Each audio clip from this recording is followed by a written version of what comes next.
Yo, it's Blue Dope. Blue Dope, we back again. And you know we about the fashions. A little something slight.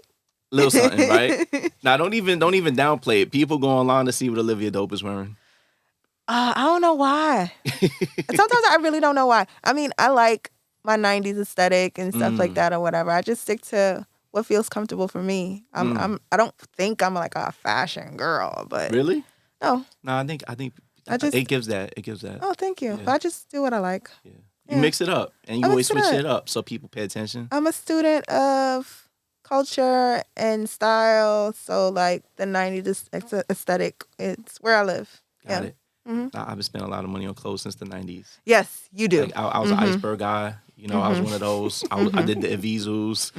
You know, I stayed in some New Jordans, all of that. You know what I'm saying? Always. So, you know, as we come into I think nowadays people are definitely looking for other types of brands, right? Right. And ways to even support the culture. Yeah. Right. So why not talk about that today with someone in fashion of the culture that's doing it out here? Ilbert Sanchez, what's up, brother? Hey. Yo, pleasure to be here, and I'm excited. Let's get into it. Yeah. Let's get into it. I like that. Let's get right into it. I like that. You ready? Garcon Couture, that's the brand? Yes, sir. Garcon Couture, excellence in every thread.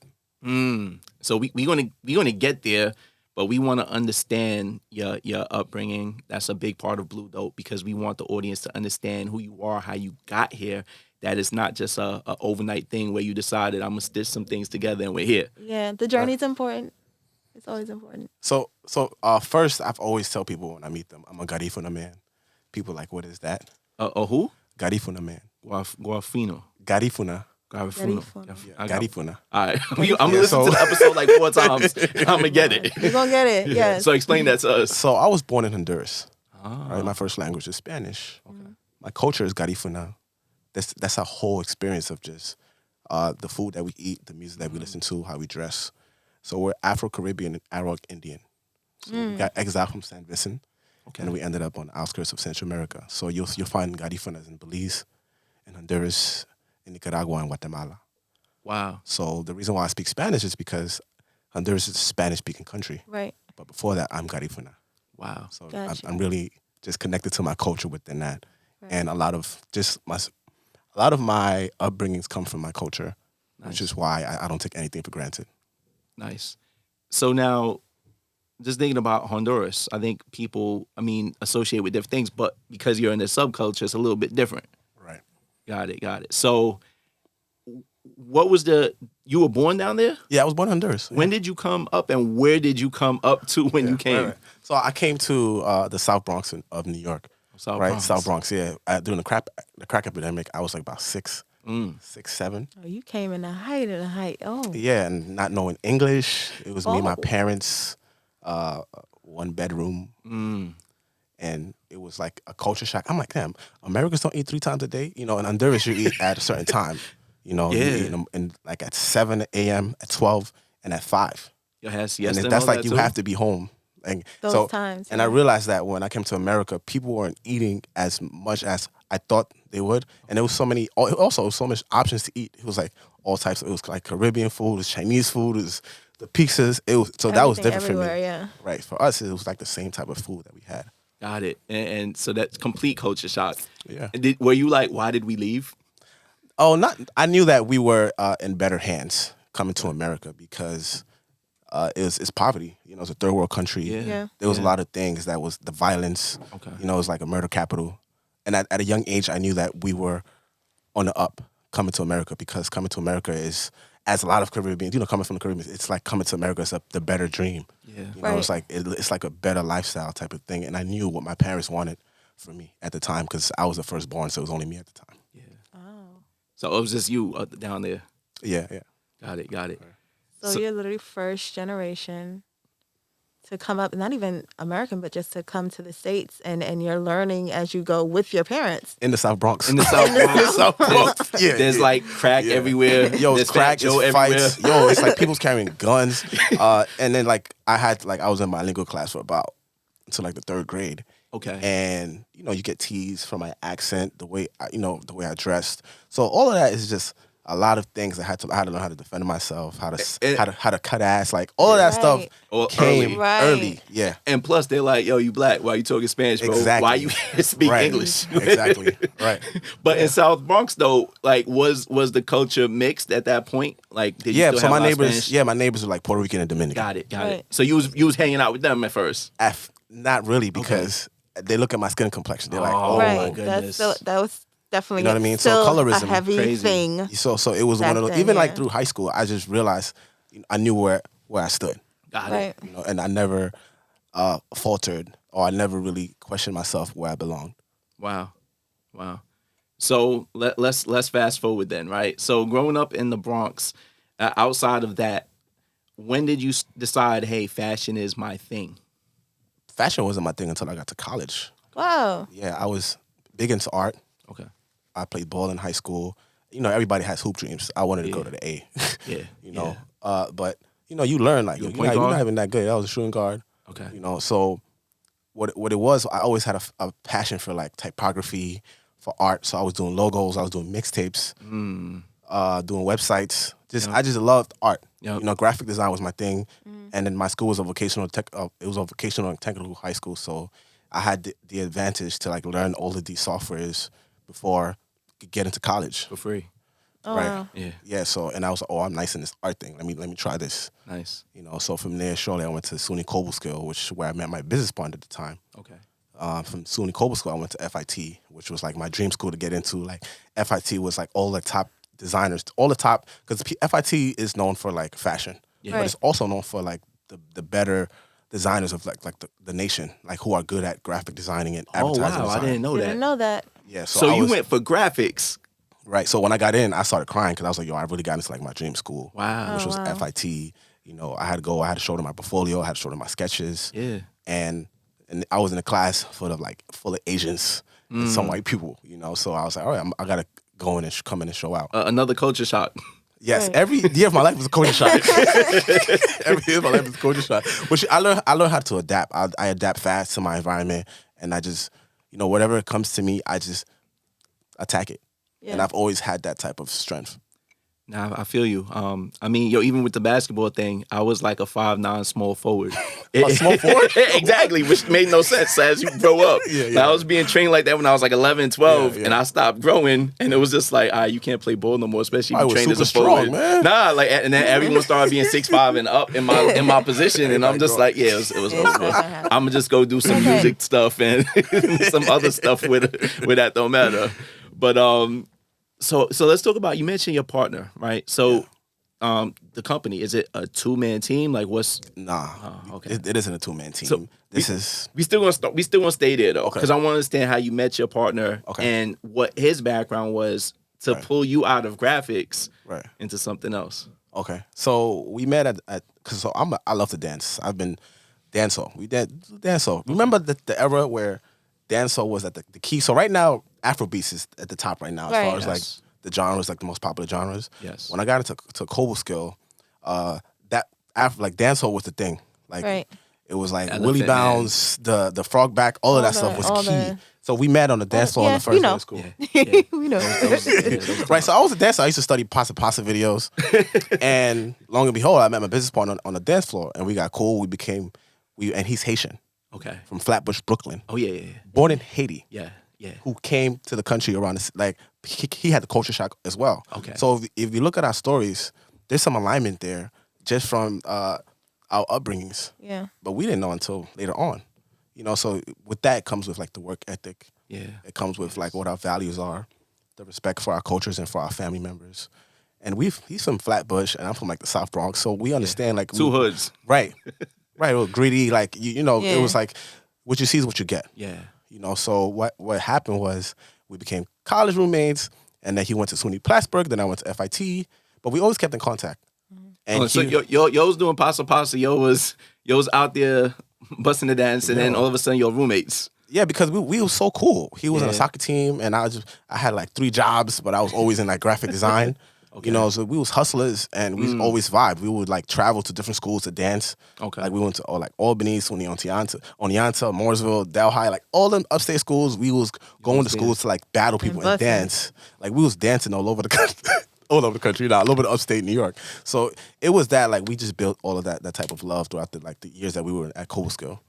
And we stayed connected through when I went to FIT and he went to SUNY Plattsburgh. So you was in the Brooklyn clubs too, right? I know you was. I probably seen you in a Brooklyn club. He said, "Nah." My family's from Brownsville. I have family from Brownsville. So, but no, I wouldn't be in the Brooklyn club. I went to Empire skate. I went to Empire one time. Oh yeah, with the skate joint. I remember being a skate key because skate keys for the Bronx. Like we was in Harlem, but Empire was for Brooklyn. So I went there one time and I was like, never again. But yo, you want to know? It's funny though. If everyone from Brooklyn stays away from the Bronx, and the Bronx stays away from Brooklyn. It's just, forever. It's just been that way. It's never gonna change. Yeah. And we might see each other, run into each other in Manhattan, like if you got something to go. Yeah. You know what's funny? When I was in school, it was love for anybody that was from the city. Yes. It was like, all right, we from New York. Oh right. Yeah, that's it. Yeah.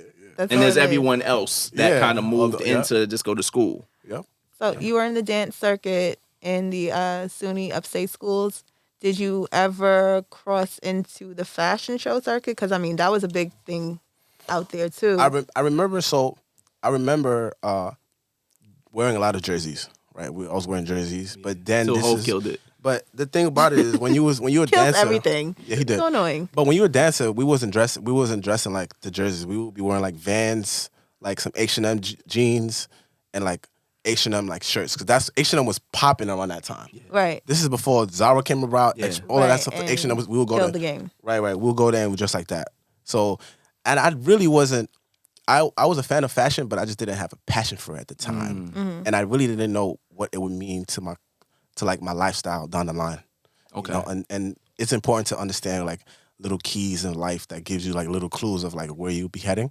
And I never questioned it, but I remember just liking like the style of like how dancehall men would dress. Like I was like, oh, this is Jiggy. Yo, you'll be like, yo, this is Jiggy. Right. You know? Jiggy buddy. Yeah. Right. So I think I fell in love with fashion when I got to FIT.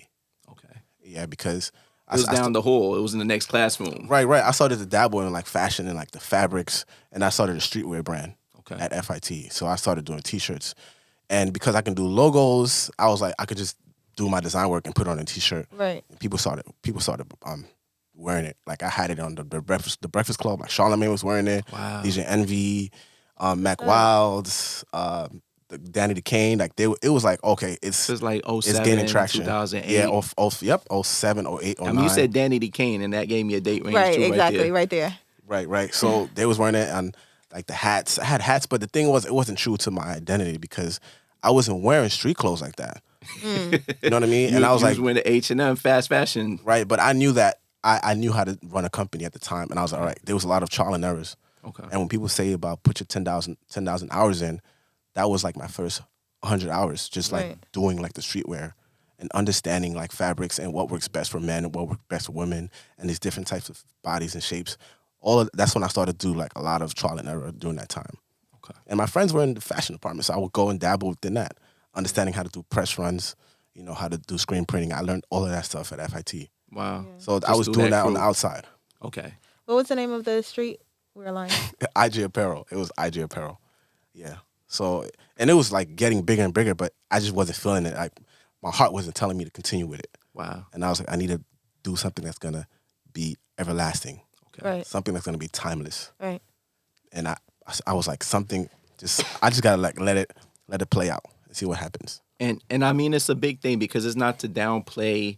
I think like T-shirts and that type of design, but it feels like, especially with Garcon, you're doing something very different.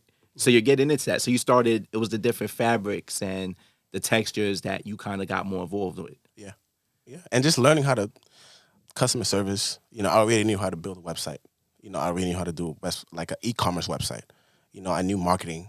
I knew like typography. I knew how to actually make something look fire and someone to be attracted to it and be like, I want that. You know, so I understood those basics. Okay. But the structure of like suiting, my business partner really wheeled me in with that, and it was like a learning curve for me. So let's. When did you and him start sitting down and saying, "All right, you know what? I'm from this background. I'm from this. There's all these similarities, but let's do something bigger." How did that process go? I think because he had like 7 years in like just menswear retail. He was in the retail department, like working for Men's Warehouse, and and I forgot what other menswear store he was working for. So he was like gaining that thorough experience through that.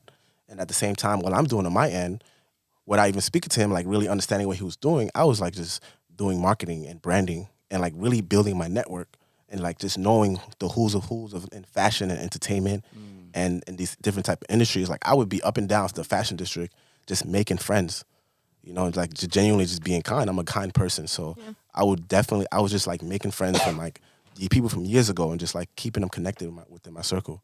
So we sat down and he actually started the company before me. He like thought it because Garcon Couture, Garcon means like guys or men in French, and he's Haitian. Yes. He's Haitian, so, and we came together probably like a year after he started it, and he was like, yo, I need help.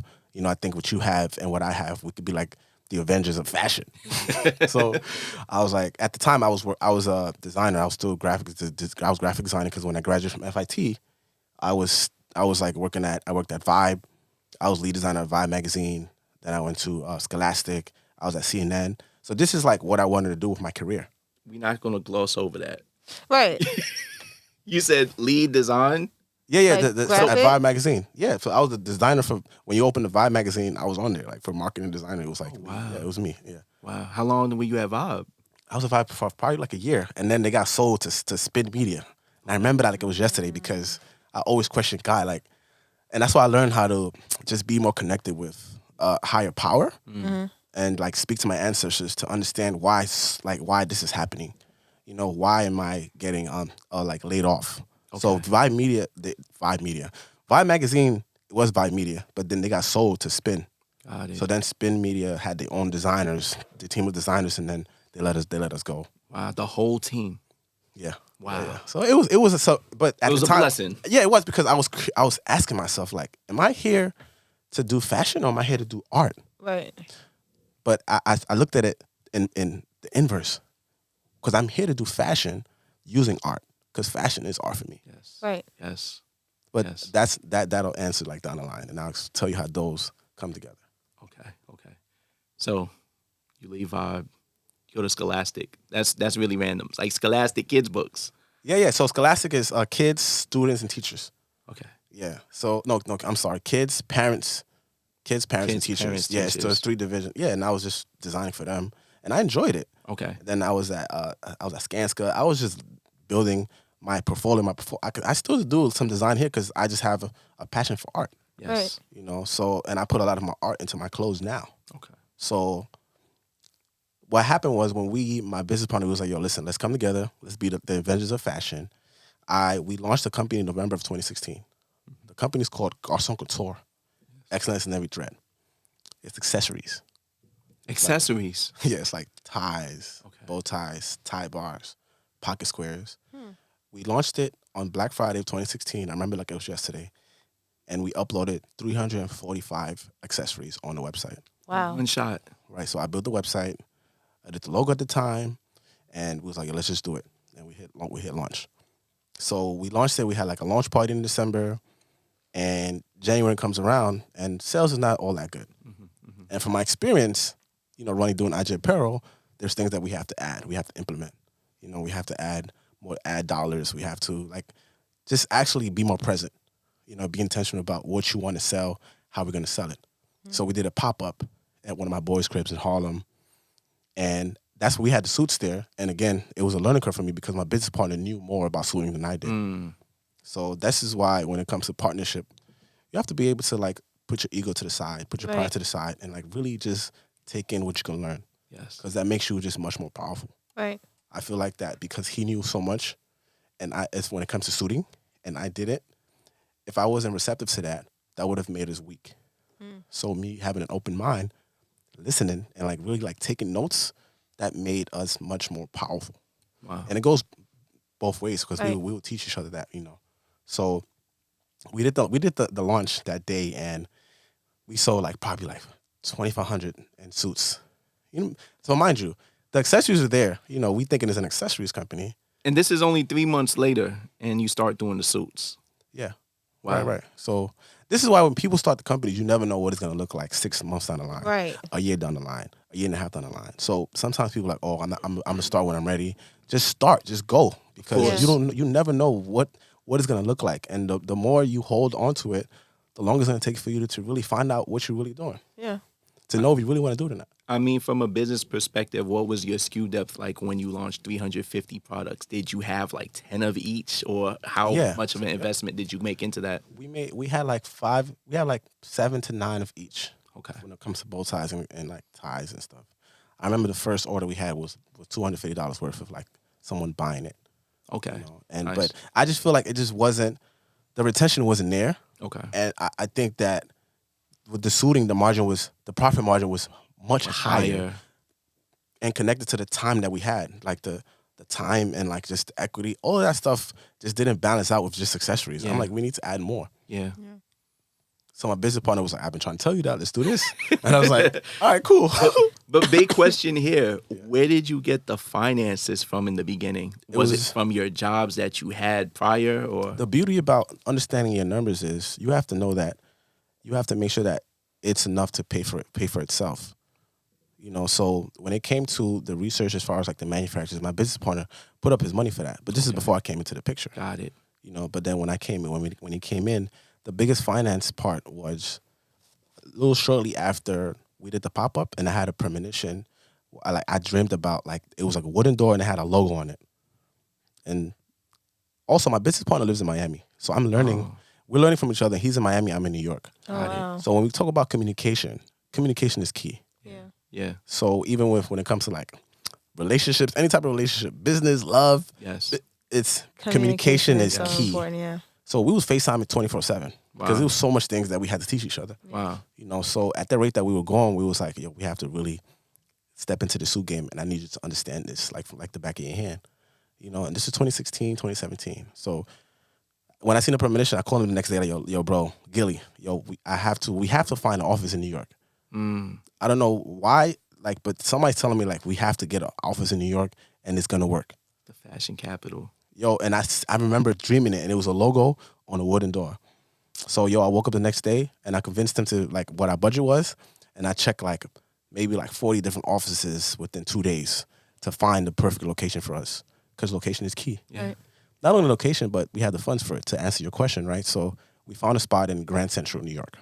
Grand Central Station. No, it's like outside. Okay. Yeah. So 43rd and 3rd. Okay. It's called TKO Suites because we went to WeWorks. We went to a whole bunch of type of WeWorks situations. WeWorks is super expensive, and we don't have no investors. We don't have no type of capital, no loans, no credit, none of that stuff. So we opened up. I found a spot that you can actually pay for it monthly, and they were just opening up. Okay. Oh, so that was the just opening up. Perfect. And I have the gift of gab. I was talking to them and I'm like, let me pay for this monthly. I think that room was like $650. It was $650. It was like maybe like 125 square feet. But you're in Manhattan. You got a Manhattan address. Right, exactly. You're a fashion company. Right. And I'm like, all right, so I have to quit my job. Yeah. Someone has to sacrifice something. And you're at Scholastic at that point. No, I was at Skanska at that point. Okay. Yeah, I'm like, someone has to quit their job. So I'm like, cool. I'll take the sacrifice because I'm a designer. I can grab my laptop and I could do somebody's website. I could do a logo. I could do some branding stuff. Do a mixtape cover, whatever. Yeah. We hustlers. Yeah. Right. So we're gonna make it happen regardless. Yes. Pressure. So what happened was I quit, and then I was like, I'm gonna just be here in the office, and then we can just send clients here. I built an appointment schedule thing because operations is important when it comes to any type of business. So the operations was for someone to make an appointment, and then I want to find out what your budget is. What do you need us for? And where you traveling from? Because clients come from everywhere. When you're in New York, in Grand Central, people are coming from Philadelphia, from Jersey, from Long Island. People traveling from Atlanta now. Wow. So I'm mindful of that. Yes. And it depends on how I speak to them as far as how's Atlanta. It's just to build the conversation. Build a rapport. Yeah, right. So I put the appointment schedule up, and what happened was we started getting appointments. But my frat brothers, Cap Alpha Psi, what up? Okay. But my frat brothers really held me down, like the beginning. And I'm sorry I didn't mention this, but in order for us to lock down the room, we had to put like 2 months deposit, and then like security, it was like they needed like 35 something, like crazy expensive. And at the time, I was like, yo, this is mad bread. Yeah. So I called like 3 of my friends. Wow. And I was like, yo, I need the bread. And they was like, yeah, sure, no problem. We paid them back. Didn't even flinch. Nah, not at all. And then that goes back to just being kind. Yes. Right. You know, and I'm very intentional about who my friends are, and I don't play with money. Yeah. Right. You know, so we paid them like 3 months. It was quick. And you know, by the grace of God, man, we started so we moved in that summer. By November, we had to get a bigger office because we started getting clients. It started doubling from the word of mouth. Wow. Word of mouth. And I remember opening up the Manucci Bride website, the magazine, and I didn't know how to get into the magazine. I was like, damn, I wish I could get this magazine. This is like the biggest wedding magazine. Yeah. Manucci Bride is this. And I was like, this is expensive. Yo, I had no idea how to get into that magazine at all. Yeah. So that was like the goal. I was like, oh, I want to be inside, at least get something in the magazine. And I would call them. They would dub me. I was like, all right, cool. Whatever. But my first client was, our first client was Caleb McLaughlin from the Stranger Things. Okay, nice. So, and then that's when it goes back to like questioning or like listening to like ancestors and just like letting things play out. So when I just Caleb McLaughlin, he also was in the New Edition movie. Right. Okay. He's much older now. Yeah. That's what I was gonna say. But Yeah, he was much young older now dude at the time. Yeah, so he wore one of my purple jackets at the Emmys, and he was standing next to his castmates. I remember that. Next to his castmates, and they had like Louis, they had like Prada, Gucci, Right. and then they walked to him like, "Yo, what are you wearing?" And he was like, "Garcon Couture." My phone went off. Oh, word. My phone went off. Wow. That was it. At that moment, I knew that I was not gonna look back. At that moment, I was like, I'm ready to sign this lease for the whole year, for 2 years. Wow. At that moment, I knew I don't need to be sitting behind the desk. It was over right there. Like boom, you just knew. Yeah, because that year I sacrificed a lot. Like I wasn't going to brunches like that. Okay. I wasn't going on dates. I was dubbing everything because Locked in. yeah, you got to focus. And I was like, this is gonna pay out because we knew the product was amazing, and our story is just from where we come from. You know, like our ancestors are here for this. Yes. You know, and it's like you can't question that. So I knew at that specific moment we were ready for whatever's gonna come to us, and we're gonna figure it out. Any challenges that comes up, we're gonna figure it out because this is when he was like Garcon Couture, he got best dressed in Vogue, Yes. and MTV, Yeah. and Essence, and W. All the top art. He got best dressed in that. Wow. He's fly. Like he's just naturally a stylish young man. Yeah. Like effortless with it. So when that happened, like even I was like, yo, like the whole cast was together, but I'm like, yo, He he's sticking out stands like out. a sore thumb in the best way because that dark skin, that purple, it was. You remember? Yeah. That's yeah. it. Yeah. Yeah. The beauty of it was because he's from the African diaspora. Right. And the reason why me and my business partner started is because there weren't that many companies doing what we were doing. We were Right. trying to do at the time. So even in a situation like that, did you come to him with the idea like this is what you're gonna wear or what was that process like working with shout someone out to like that? D-League Bow Ties. D-League is my guy. He actually was styling him, Okay. and he gave us a chance. Nice. And again, you know, just Connections. being Right. naturally kind with people. Right. And he was like, yo, Ilbert, like, yo, I got a client for you. The guy from Stranger Things. I'm like, yeah, tell him pull up. So we dressed him for that, and then also for the GQ Awards Wow. in London. He got best dressed for that as well. Wow. So we just collaborated. We was looking through my fabric books. We was like, let's do this, let's do this, and let's do that. He was like, boom. Put it together. Yeah. That's what's up. Yeah. So after that moment with Caleb, like what was next in your mind? Like, okay, the phone is blowing up. What do we do now in terms of keeping the momentum at this level or going higher? Just perfecting our craft. Because we weren't perfect. We were still learning from each other, and we were still learning the industry. Okay. You know, so we had to just continue to practice and just keep on messing up. I think a lot of times we're afraid to mess up. We're afraid to like just have an error and like take accountability for it. So we was like, yo, we just got to keep on having people come in and just take it one day at a time. Because if you think about the bigger picture, you're gonna get exhausted, Right. and it's overwhelming, Yeah. and then that'll put you in a dark hole. Yeah. You know, so we were just taking it literally one day at a time. Right. That was the best way. That's the best advice I could give anybody. Paying this lease. Yeah, because it's like it keeps you. You got to be grounded. Like people was blowing up our phone when they see the stuff on the Emmys, you know, and it makes you very proud. But it's like, all right, how you gonna stay grounded? Right. Like you can't have a big head. You know, you got to stay humble, and you got to look at the bigger. You got to know like what your bigger picture is, but also take it one day at a time. And it might have changed by now, right? But is everything custom made to, or do you have things that you just keep available for people ready to to purchase? wear. Nah, so everything is made to wear. Made to order. I'm sorry. Everything is made to order, but we have stuff in the office. Oh, she's been there. Sometimes people come and just pull some stuff. We had we're about to dress like an A-lister. His stylist came in today and he picked up like 15 stuff for his show. I'm gonna tell you guys after after, but so sometimes we have things that get pulled. I'm an average size, so usually if you see me with a tuxedo, I'll probably wear it once and I'll never wear it again. And I'll design something purposely for an event, but then I'll keep it in the racks. Got it. So that when someone comes in, most of the time it's average size. They could fit it. They can fit it, right? And then maybe something from our manufacturer was an error, and we'll just have it up there, just because. And then that's where things just, people they come pulling. And if you have enough time to make something from scratch, it takes like between 2.5 to 4 weeks to make something. Okay. So if you have time, we'll make it for you. Wow. So, I mean, typically the process is they come in, they get fitted. Are you drawing it? Is your partner like, how big is the rest of the team really? So it's me, my partner, then it's our stylist, who's Trini. Okay, there you go. Yeah. Then there's our chief brand officer. She does all of the branding and marketing. Okay. Then we have our lawyers, we have our CFO, and then we have interns come in and out the office from time to time whenever there's no school or like there's capacity for interns. I'm assuming you're not in 150 square feet anymore. No. We have a little bigger office. Okay. This is our third office from that. Okay. This is our third office from the one that when I first started. 5 years. It was only 2 people in there, but now probably like 6, 7 people can fit in the office now. Okay. But yeah, so it's been humbling just seeing the growth, but there's still more growth to do. Right. I think that we've only done 10% of what we can potentially do. Wow. Yeah. And so people come in, they'll find us through word of mouth, social media, or they'll see like a celebrity wearing it, or we've done like 400 plus weddings domestically, internationally. So through that as well, or they'll see us like in a magazine, or someone will give us a shout out. So they'll come in, they'll make an appointment, and then they'll tell us what they want. Wow.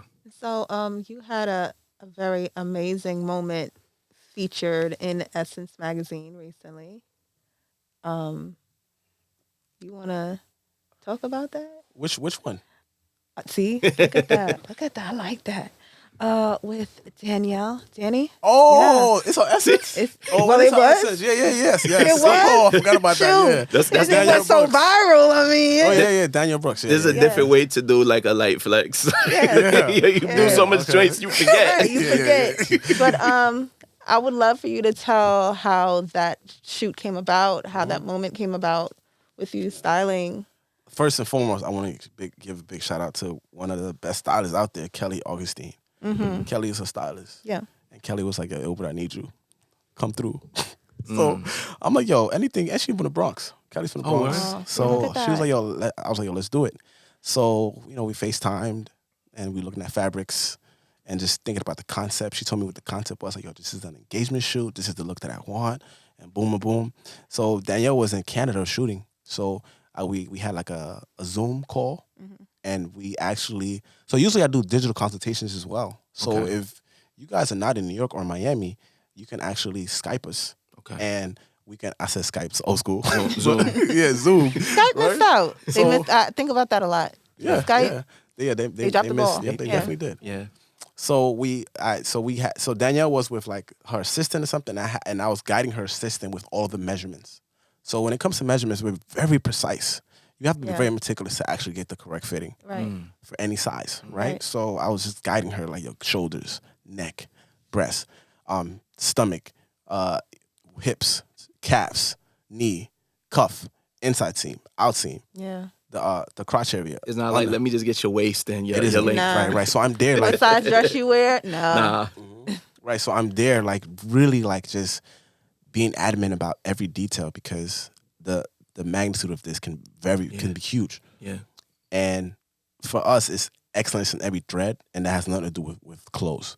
That's really about the emotion. Wow. That it exudes, the effect after the. So she was like, Kelly was like, oh, I want to do this, I want to do that. I was like, oh, let's do like a draping look. Her blazer was draped out, and then, she was like, all right, can we get the same suit for for Dennis, which is her fiance, and we got the same fit, but hers was high waisted. Yes. with the peak lapel. It just complemented them, and their color is like so elegant, and it just worked seamlessly. And I also did a gold silk outfit for him as well because they had like 3-4 looks. Okay. So I did the suits for Dennis and Danielle, and then I did the gold silk fit for Dennis for the second look. Nice. Yeah. Nice. And I mean, out of all the experiences you've had with even just a celebrity piece, right? And then when it comes to just doing things on a regular basis, you mentioned weddings, etc. What's been the most fulfilling moment for you thus far? Has it been this, or has there been something that really hit you as this is the most fulfilling moment for me? I think the most fulfilling moment has been the essence of Black love under our needles. Right. And experiencing that. Yeah, so and being a part of it. We've done 400 plus weddings. Wow. Yeah, crazy. And we didn't know we was in the wedding industry. We was here to be in the wedding industry. It just fell in our lap. We did at the top of the year. I got booked to go to NOLA to actually dress the cast of Married at First Sight. Oh wow! So I never seen that show. So they sending me there. You did the 2 different couples that from the last season. Yeah. Yes. Miles and Woody. And I'm mad cool with them now. Oh, word? I talk to them all the time now. But, Nice. So it was just a humbling experience because I didn't know the magnitude of it. But I have such a good relationship with the founders of Munaluchi Bride that they just trusted me, and they asked me within 3 days outside of the shoot. Yes. And I was like, all right, let me see what I could do.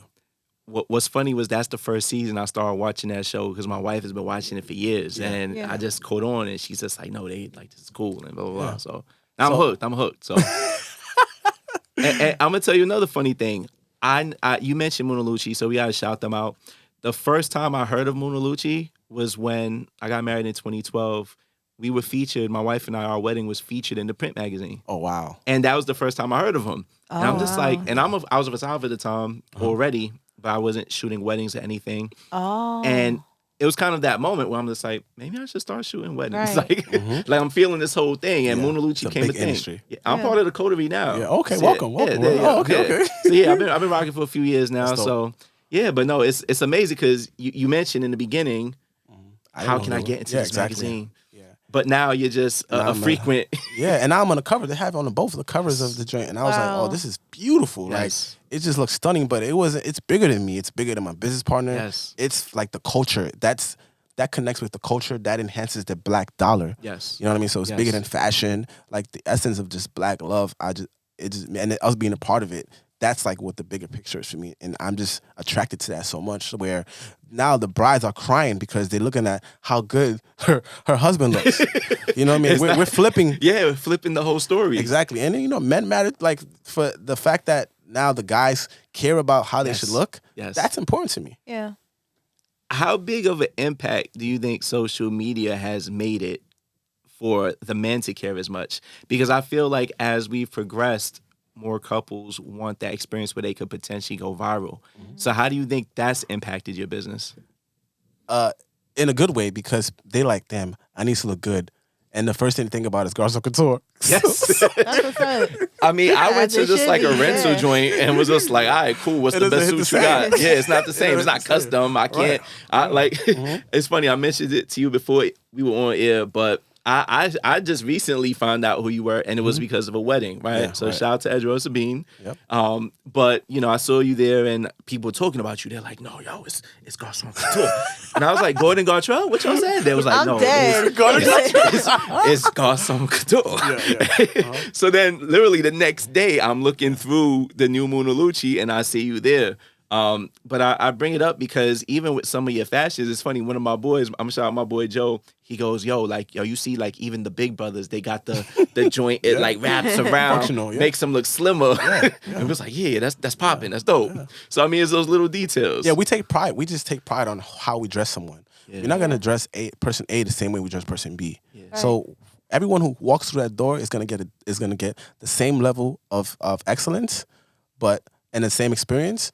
But what I'm going to design for you is going to be totally different than I'm going to design for your boy. And then this took years of just understanding and practicing. Even me going back to like when I was doing IG apparel, I'm like reminded of like how something should feel on someone when they put it on. You know what I mean? And I'm looking at people's style and like their swag. everyone's aesthetic is totally different. Right. And that's why I love O, because she loved the 90s, and like you will have an old soul. The 90s is so fire, and you kill that. Thank you. You just like highlight that, and just for her to understand that, that's very important to know that. You know, and then we look at bodies, we look at just where the wedding is. Like, yo, where's the wedding at? I'm not about to put like a heavy suit on you if the wedding's in Cancun. True. Right. You know what I mean? It's indoors. That you put some linen joint on. Right. Oh, the wedding is in the winter. Okay. Let's put some velvet on you. Okay. You know, let's use like these darker colors, but have some that pop. You know, and we read the room always. And men, when we're going out and looking for suits, we don't think about all of this if we're by ourselves. Exactly. We'll go into the rental spot like, yo, what you got that's blue? Yo, 80% of the time. Like, that's me. What you got that's blue in here? You got a black lapel? Yeah, I like that. All right, This cool. is 80% of the time, the women are the one that's finding us. 80% of the time, the women are walking in there with the man, like, come on, let's go. You're going to come Wearing here. this. And they're like, and I'm like, the guys, yo, have you seen our stuff? The guys be like, no. And then they be like, yo, this fire, though. Like, damn, Right. going through the lookbook. And then they come back like, yo, I want something else for this. I want something else for that. Right. You know, so it's just, social media definitely plays a huge impact on that. Now, I'm going to ask, like, Brass, like, you know, what is the average cost? Right. Like to get some Garcon Couture. Is there an average cost? Yesterday's price is not today's price. Come on. Yo. There we go. It's different now. So we're about to raise our prices up. Yes. Right now, our suits they start at $650. Okay. And they start at $650. Okay. And then our tuxedos start at $1250. Ah. Yeah, our peacoats are $750.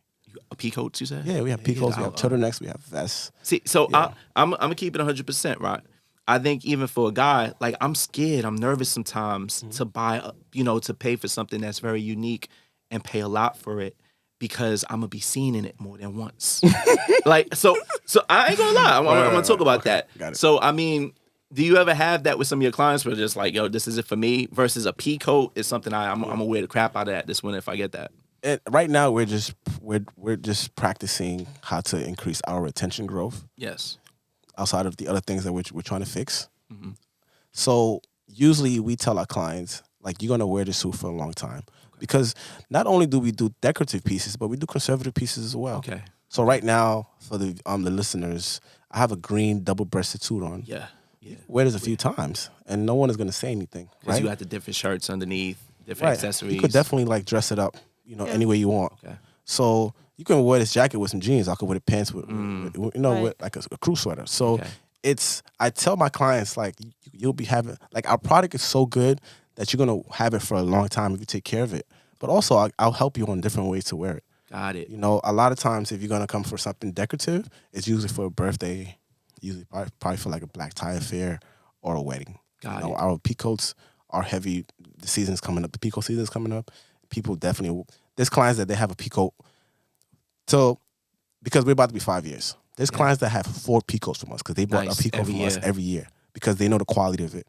I might be coming through for a royal blue one. And I guarantee you, we have the Garcon Couture effect. Whenever you wear one of our pieces, you're gonna be complimented at minimum 10 times. Nice. It's true. Yeah. I can attest. Nice. Yes.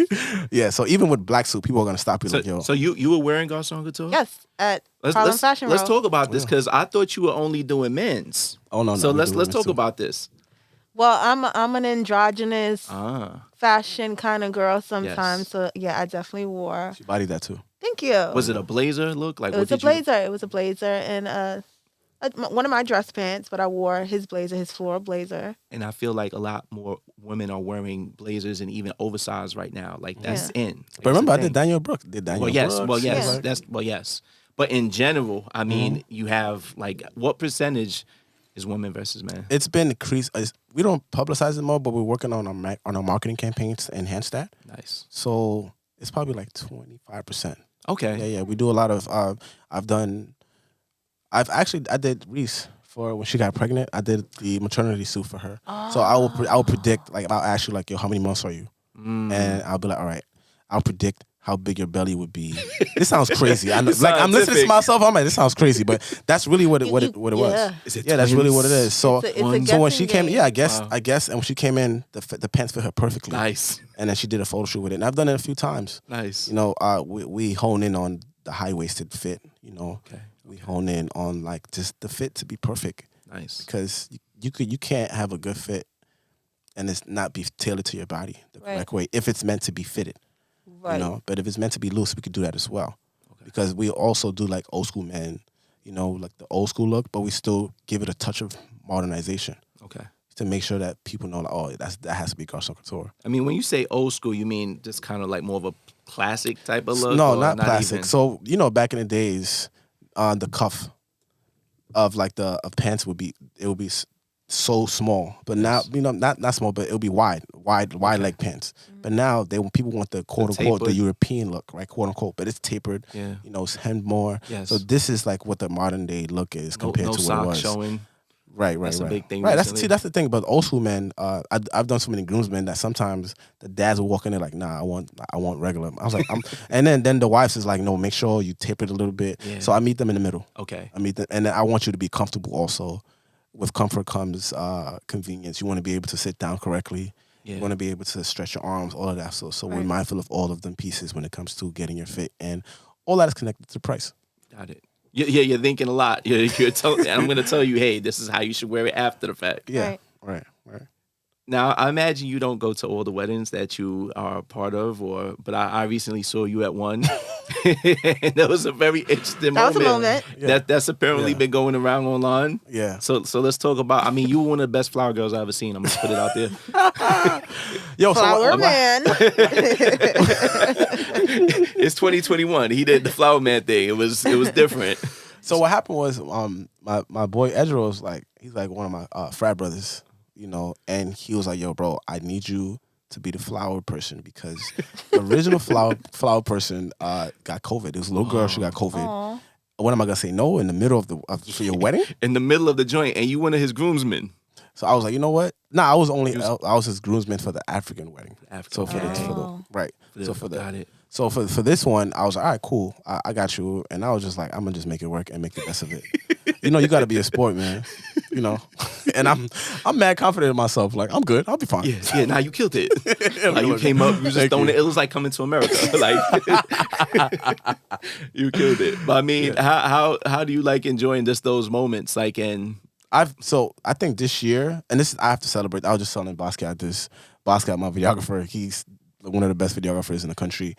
I was telling him, like, yo, we got to celebrate more.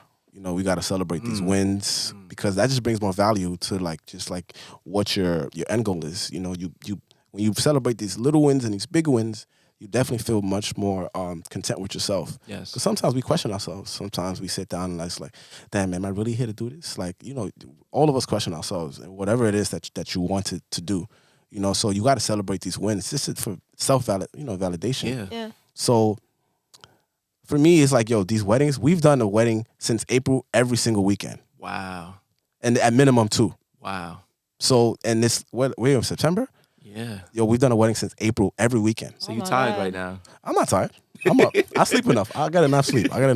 Just make sure y'all sleeping, man. Like, don't listen to the people saying your hustlers never sleep. Nah, you gotta sleep. You gotta sleep. Don't believe the hype. 8 hours? Or? Yeah. 8 hours. 7 to 8. Yeah, 100%. That's what's up. Yeah, so I think that all of these weddings have we've been killing it because last year was crazy for all of us, right? Yeah, everything paused. Right, and I think just understanding that people are still here for us and they riding with us, we just don't take any of that for granted. Right. Like, we appreciate everyone that comes through that door, everyone that shares, everyone that tells someone, yo, Garcon Couture, go check them out. I appreciate every follow, every like, every repost. All of that matters. It does. And repost are free. Yeah. Right? Yeah. Right. Yeah. And that's why I show much love. I show love to everybody because love is free. Yeah. It really is. You know? It's not hard. Yeah. It's not hard, you know? So, I mean, how you guys celebrating the 5-year anniversary? That's a great question. I gotta sit down with my business partner because the pandemic is it's still so much stuff going on, you know? Yeah. But we celebrated in 2019, our 3-year one, and it was like, yo, that was huge. And there was like no get back with that. But I think with this, people are gonna be hesitant, you know. So maybe we pause and just wait. Yeah. Because we're not going anywhere. No. You know, maybe we have like a little private setup, you know, a little dinner, but I think it's too early right now to even tell. Yeah. You know. You didn't know where you were gonna be 5 years ago, but part of that is still about planning, right? So what are you guys planning for the next 5 years? How do you see the growth? What avenues do you think you have to take to continue the growth? I think continuous communication, yo. Sometimes, we fight. We have we have differences, but it's more so like just seeing eye to eye and continue to communicate and just staying grounded mentally. I think mental health is a huge part of growth within everybody and anything. Yes. And just knowing what are your triggers, knowing to be able to just stay connected to who you are and just go back to like your roots. I speak to my ancestors a lot, and just listen to them and just the vibrations and the energy and the auras. All of that, just keeping it connected with like your core is pretty much what keeps me grounded, at least. And just being able to like be around good people. Yeah. Be able to be around great influences. I have an amazing core of friends, and like my parents keep me grounded. All of that stuff is all key, and just being mindful of like what's next and knowing like what our competitors are doing. Okay. Knowing how to stay, ahead of the tech, the fashion tech, because although we create our own pieces, there's some things that we may miss because social media is moving so fast and all of this softwares and CRM systems. And it's all of that stuff that we have to continue studying. We got to continue to build a team, hiring and growing, because right now I just finished doing a Goldman Sachs program. Nice. It was 4 months.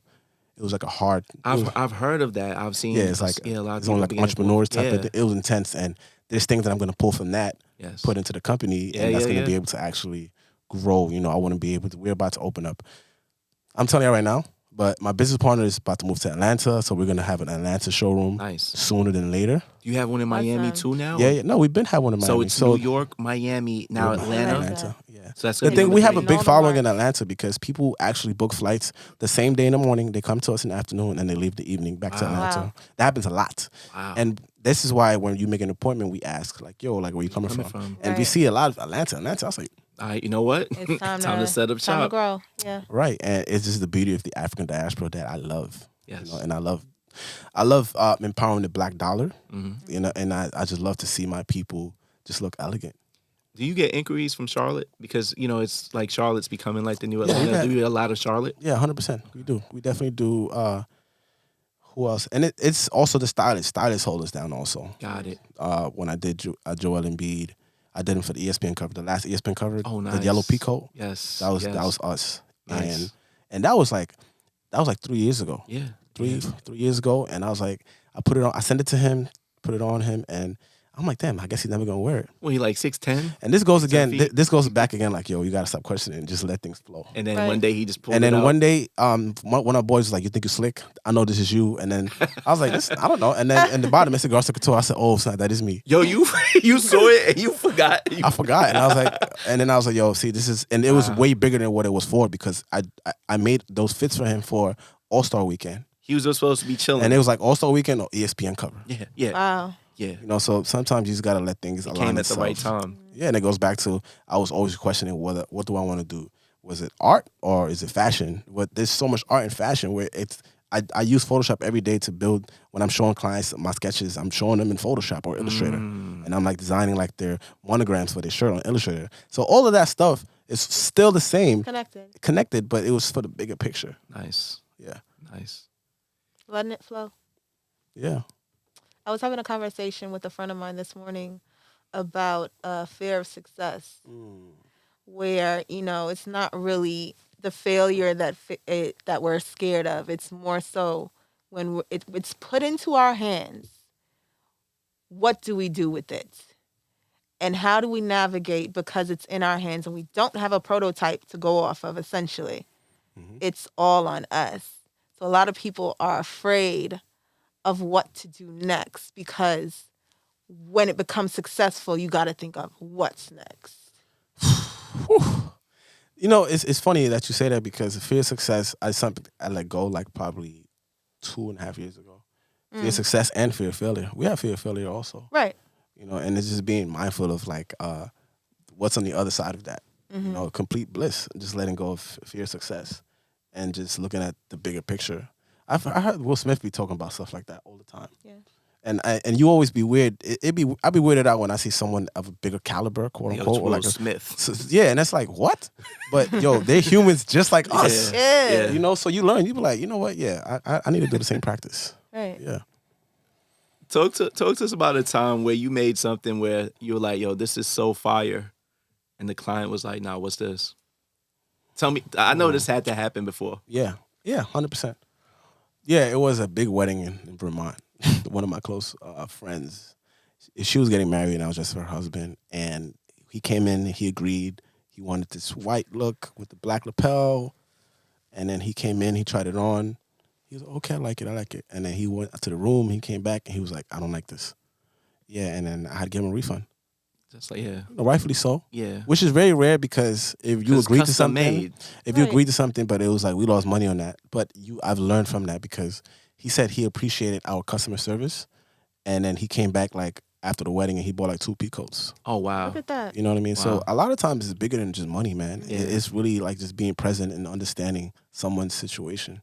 Wow. You know, and I knew that he was stressed about the wedding and all that, and he said I don't feel comfortable in this, and for us, comfort is key. Product, like, make sure it's amazing, but also it's excellence in every thread. It goes back to how you feel from within. And I'm like, yo, if you don't feel good from within, then don't wear it. Yeah. You know, and we use that same jacket and we put it on a celebrity for some cover. yeah. So it worked out. You had the piece. It was ready. They came in. Boom. This is for you now. Yeah. Yep. Yeah. Is there somewhat of a, I guess, like a internal pressure maybe with having to fulfill when it comes to weddings? No. Damn, that sounds cocky, right? No, that's great. No, because in my mind, I'm just like, especially as a DJ for what I'm like, it's their forever day. They want everything to be perfect, so you got to make sure like it's exactly to their liking, yada yada. And they're not gonna get everything they exactly want, but No, we're so good at this. We're great at this. Mm-hmm. That when someone walks through the door, they have no idea how good we're about to make them look. Yeah. And I never hesitate. Whether it's me, Liddell, or Gilbert, never hesitate because we're going to go off on you. Every time I'm like, I'm going to take care of you. And then we read the vibe. We read the room. Yeah. We look at what the swatches look like and like your body type and like just I'm listening to your energy. And I start steering off I start like drifting to like what works for you best. Yeah. And then the day of you come try it on, they jaw drop because they underestimate it. Because you don't know how good you're going to look until you try it on. Right. And then you don't know how good you look until they see you at the altar. Yes. You don't know how good you look until you see the photos and the video. Yes. And then people be tagging you on social media. You don't know how good you look until you see your wife looking at you and she's tearing up. Yeah. Yeah. All of that is connected. Yeah. So I've seen, even when I go to the weddings, I've seen people like lose like the rings or the vows. And I'm there like, yo, this is it. Because people will go off. Groomsmen be drunk. They just be all over the place. They be smacked. The groom he's like nervous, anxious. Yeah. The parents are coming in. Are you okay? It's just so much. So I'm there to just ground everybody. Okay. Yeah. And I'm like, yo, hold it down. You're going to be good. Yo, now you go. Now you go. All of that stuff. What percentage of the time are you actually at the weddings? So for clients that pay me to go to weddings, I'm there from before they start getting dressed. And officially, like, quote unquote, like on the clock, before they start getting dressed. And then when they like announce them in the reception time. But I'm usually there through the wedding time. So that's an option. They could do that. Like so we have a starting service. So we go and we make sure we dress them, make sure everybody's on point because don't wear this wrong. Yeah, some people want it. I remember this guy didn't pay me to go to the wedding to like I went just to like because he wanted me to be there to like be a guest. Okay. I'm like, you sure you want my services? He's like, nah, I'm good. So I got to the wedding, but when you take photos, sometimes they take photos before the wedding starts, the wedding party, and I went to go check him. And he had the vest on backwards. How you wear a vest backwards? And I was like, the vest of all things. And I took it off and I put it on him. I was like, you see? Inside out? Yeah, and he took all the photos already with his fiance. Oh, no. He took all the, and then... it was a different material? All the photos, yeah, it's a different line. And I was like, this is bogus. This is bogus. This is bogus. That's wild. I gotta ask you on a serious note, I think when it comes to fashion... often men involved with fashion, sexuality is questioned and it comes up. Mm-hmm. So how do you feel about that conversation even being happening, especially in our community? Because I think people question it all the time. Like, what's your whole outlook on that as you've kind of been in the industry? I'm fine with it. I went to FIT. Yeah. You know, FIT it was like a huge population of like the LGBTQ. And being a designer, a lot of my stylist friends, Yeah. you know, it's fine. I don't mind.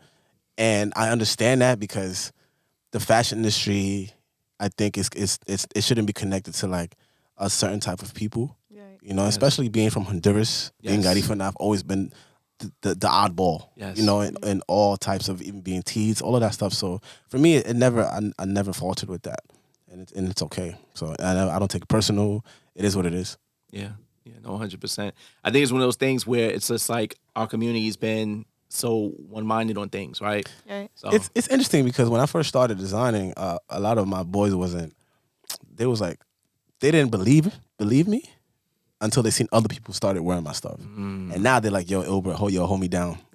Yo, dress me now. like at first they was like, yo, what you mean you a fashion designer? Exactly. Right. Not like, yo, I'm getting married, bro. It's my birthday, bro. It's my 35th. Hold me down. My 40th, my Yeah. 30th. Yeah. Yep. So with that said, in the future, can we expect more ready to wear, or is custom going to be the thing that you guys plan to keep moving forward with? I think ready to wear would be an option if we decide to go the bigger like front. If we get like a front store space, Okay. that'll be the bigger option. That'll be the less cost effective. Right. Okay. Because people can come in and just buy it and we just have it in bulks.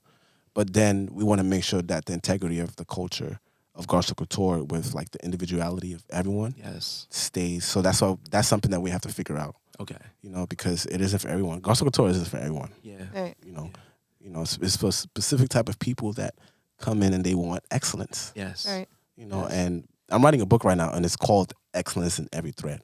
Oh, okay. So Yeah. it's the slogan pretty much, but it's also the book. So tell us about the book. What's going to be? Right. Again, excellence in every thread has nothing to do with clothes. Yes. You know, I think if I would have stayed in graphic design and UX UI and I would have had my own company, the model would have been excellence in every thread. Got it. You know, the book is a holistic book for men. Okay. You know, through my upbringings, I was pretty much had a few mentors here and there. You know, there's things that I've learned from all walks of life. I've traveled a lot, and there's things that I learned, and I was like, I wish other men knew this. Wow. You know, growing up, I really didn't see many men with suits, or we didn't know how to tie a tie. We didn't know about grooming or hygiene, dating, finances. So the book is split into 3 parts. It's the mental, it's the approach, and the appearance. So it starts with the mental. When you open it up, you get to understand what a therapist, you know, how therapists can do for you, what a therapist can do for you. You know, and this is connected to like the interviews. I'm interviewing a therapist. I'm interviewing Black men that have therapists. I'm talking about emotional intelligence. I'm talking about personal development. Okay.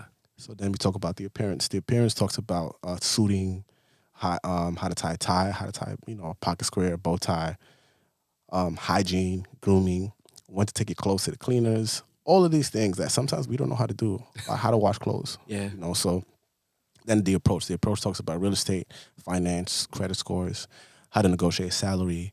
For those in corporate America, how do you stay true to yourself when you're going up the charts? You know, how do you ask for promotion? Nice. Then we talk about dining, fine dining, or, you know, how to You hit in every aspect. Yeah, it's a holistic book for men. Yeah. You know, how to pair wines, dating, how to ask, how to ask someone out on a date. How many chapters you got, bro? All that stuff. It's 14 chapters. Okay. Yeah, it's 14 chapters. I'm talking about budgeting, how to travel, you know, how to actually tip somebody. Okay. So these are all things that I learned, and there's things that I've interviewed people that are masters at. Yes. You know, so it's called Excellence in Every Thread. The truth Love is it. there are a lot of things that men don't know, and when you have those conversations, you realize how many of these different areas.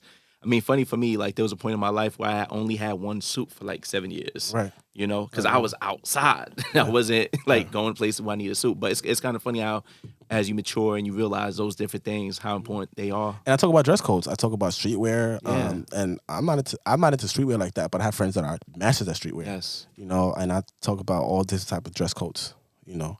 So it's just a beauty to see where I was like 10 years ago, where I was 15 years ago, where I was 3 years ago. Yeah. Crazy. You know, and I absorb everything and everyone who I come across. when is the book releasing?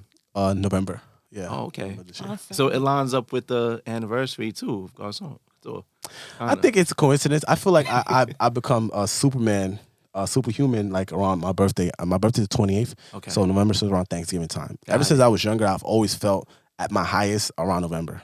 I don't know why, but I've always, like, for right now, so I'm like going up right now. Yeah. I always felt like that. I don't know why. I'm gonna find out one day. It's a good thing. Yeah. It's a good thing. the stars start aligning. Yeah. Exactly. Alignment. That's my favorite word. Yeah, she's saying it a lot, and Yeah. I like it. It's a powerful word. Yeah. Yeah. But also being able to understand what alignment looks like. Yes. You know, I think growing up there was some pieces that I missed until I got older. You know, a lot of us may get it today, or a lot of us may get it next year. But it's that alignment is key. Right. Yeah. So you got the book going. Garcon is growing. Is there anything else you're dabbling in right now? Well, you know, we always I talk about streams of income in the book, but just having more streams of income. Yes. You know, I'm dabbling into. During the pandemic, I was like trading options. Okay. You know, I'm just hitting up my boys who trade options all the time. Yeah. You know, I'm trying to get into like real estate and like flipping, Yes. and all of that stuff is just things that I have in the back burner, and like I'm trying to purchase like this 360 thing for weddings. Oh So yeah. there's yeah. like different ways to get money. Yeah. You know, but I just want to be able to just be financially free. Yes. Facts. Yeah. I think everyone's trying to figure it out, and one of the big Right. things Yeah. about it's not only about having the streams, but them working. Yeah. Yeah. And the big thing is, how do you kind of turn on when to concentrate on a different one? Yeah. It's almost like you need to get it going on just self-propel mode, and Exactly. then boom, next thing. So Yeah.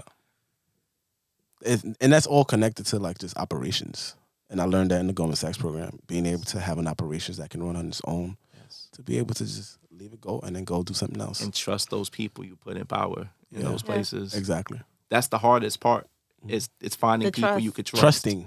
Trusting. A lot of times we have trouble trusting people because it's something that we don't trust within ourselves. Mm. So you got to be able to actually find what that is and tap in.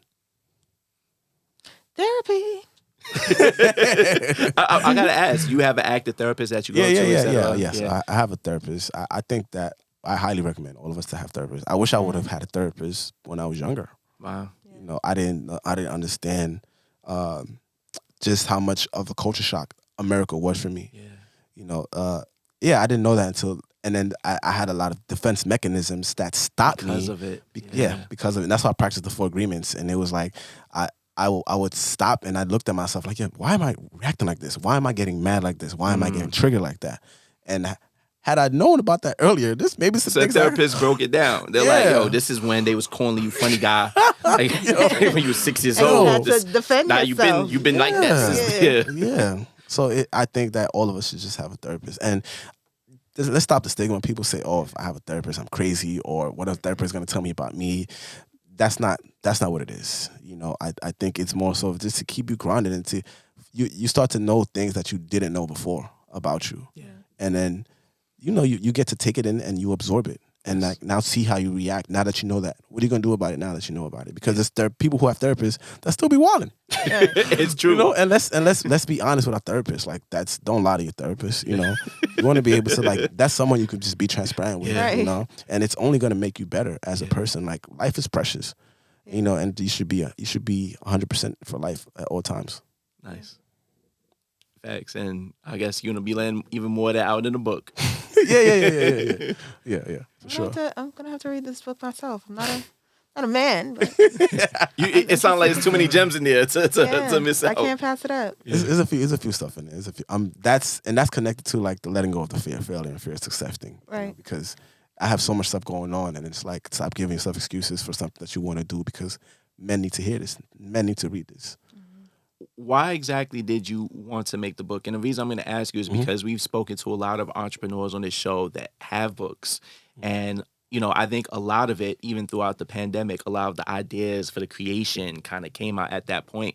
So did you have a moment in time where you just said, I need to make a book and it's because of this? And Nah, just like my neighborhood, man, my community, from the South Bronx.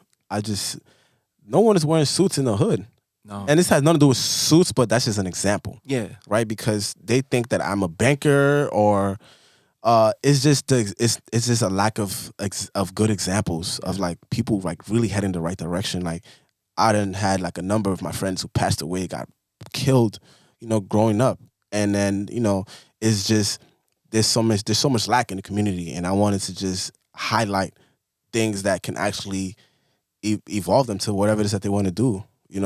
I think like the sneaker game is heavy right now, and it's like, yo, go do that, and then maybe this book can help you, empower you to actually find the tools to get to that.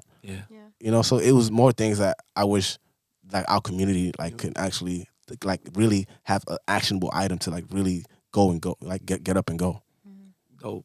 Yeah, like resume building or dress code. Sometimes they get intimidated by a dress code, or they don't know what a resume should look like. They don't know like how to really look for this job or how to ask for a raise, and like really how to show up and like make a toast. These are all things that sometimes, it could empower you. It's funny things. It's the things you overlook. Like I remember at the point, we're gonna go back to your pasta days. It was like no fitteds in the club, and then everyone went and got the Pradas because they were like the shoe sneaker. Oh. I had Pradas, These are not sneakers. But it's like, yo, these are not sneakers, security. These are shoes. Like, the Clarks.